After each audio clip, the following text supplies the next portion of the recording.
Conspiracy theories. We've all heard of them. 5G radiation from the cell towers is causing super cancer. Birds are battery operated and piloted by government officials to spy on the general public. That one's true. Jet fuel can't melt steel beams. Just completely asinine takes by groups that could be described as more inbred than a sandwich. But some of these little theories get the gears turning in my brain. The tinfoil hat comes out and I get the urge to start ranting on the latest social media. The belief in conspiracy theories is increasing across the globe at lightning McQueen speed.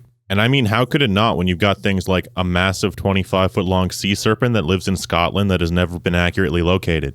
Hell yeah, dude. That's number 3 on my bucket list. Or how about a large, muscular, bipedal ape-human hybrid that roams the countryside and has only ever been seen through blurry photos? Hell yeah, dude. I can get behind that. Some of these conspiracy theories are much too believable for their own good. And that's what we're going to take a look at today. A list of conspiracy theories that people have grown attached to and have sunk their whole personalities into. So first up, we have to take a look at the moon landing. It's been over 50 years since that one small step for man was taken, which means there's also been over 50 years of in-depth debunking on the entire process. One of the very first woke individuals on the topic was a man named Bill Casing. Bill was a former U.S. Navy officer who had a Bachelor of Arts in English, meaning he did not even begin to understand the intricacies of space travel or anything scientific for that matter.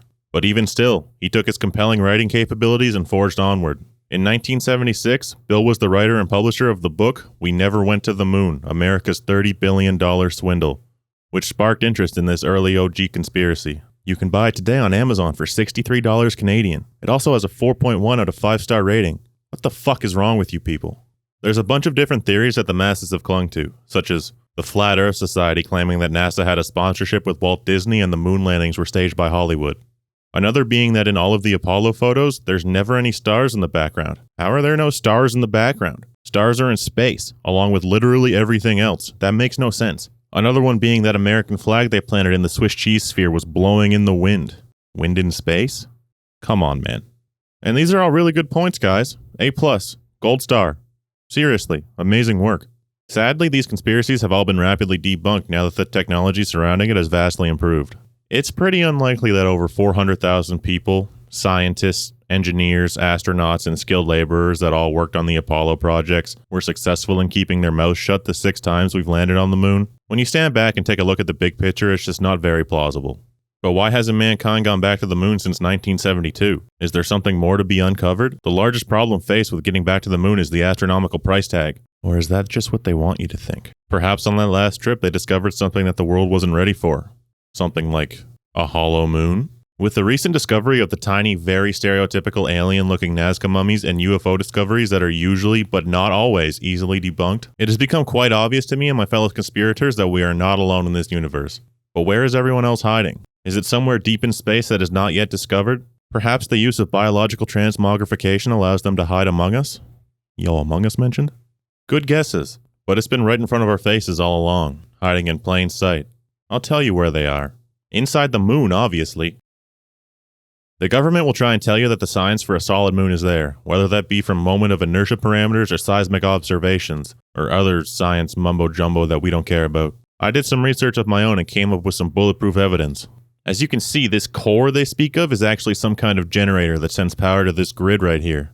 This is what the civilization runs on. And there's that guy from that movie, and that other guy from the TV show.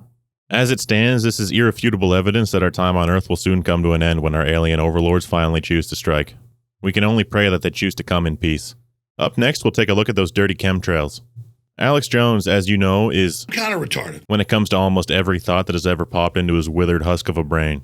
He's sort of the main man when it comes to mainstream political conspiracy theories, such as 9/11 being an inside job, Joe Biden being a reanimated corpse that was put in place by the New World Order, and most notably the terrible Sandy Hook shooting in which he claimed no children actually died and the parents were crisis actors. So yeah, he's pretty much the scum of the earth, and if you unironically listen to him, you're probably a good person with a lot of really good takes, and I definitely want to be your friend. But he did say some things back in 2015 that kind of stuck with me. I don't like them putting chemicals in the water that turn the friggin' frogs gay. Now hear me out.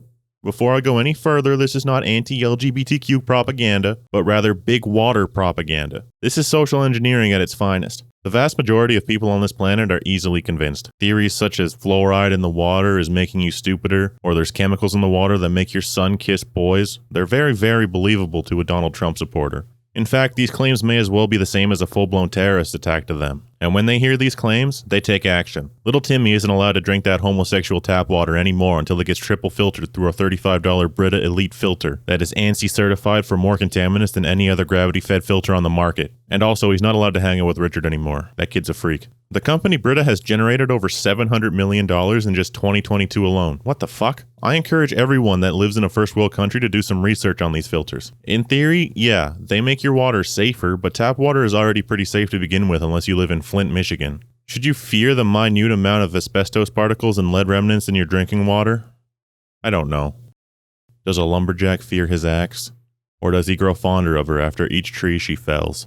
Does the archer fear his bow? Or does he kiss each arrow goodbye as it marries the wind?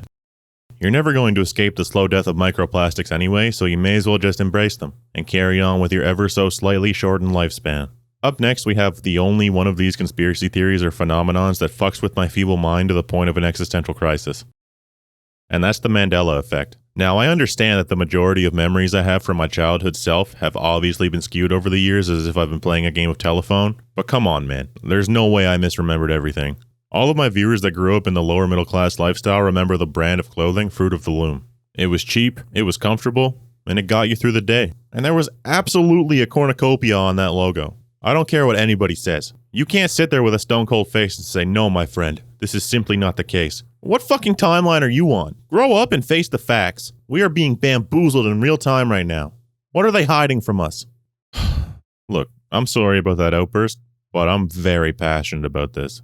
I didn't even know what a cornucopia was when I was growing up because, well, why would I? My family didn't have an abundance of fruit handy to stuff inside of one. I always thought it was the potato chip bugle. Yeah, sure, you can call me a fat ass all you want, but it won't keep me from being a believer. The only thing I can think of to disprove this is that I was being fed Fruit of the Loom replica clothing, knockoff Chinesium merchandise. But the shirts were like $4 for a pack of 15 back in the day. Why would I need a knockoff? This is some high-level government gaslighting and I simply will not stand for it. But to be fair, most of the examples of the Mandela Effect can simply be chalked up to aging. You won't remember everything perfectly over the years, but don't you think for a fucking second I'll let that logo go. I will continue fighting for proof. It's impossible to get rid of all the evidence. I know someone out there has a shirt past its prime that has that Forsaken logo on it. The last one I'm going to talk about in this video is good old Jeffrey Epstein.